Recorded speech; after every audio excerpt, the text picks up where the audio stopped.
صحیح بخاری حدیث نمبر 977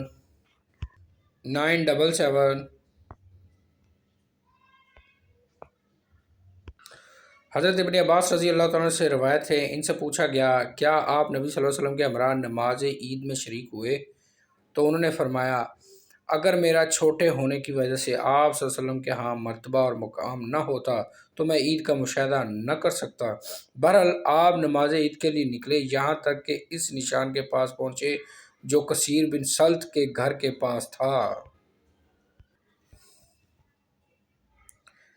نماز پڑھی، پھر خطبہ دیا، اس کے بعد آپ عورتوں کے پاس تشریف لائے۔ آپ کے ہمراہ حضرت بلال رضی اللہ تعالی عنہ بھی تھے۔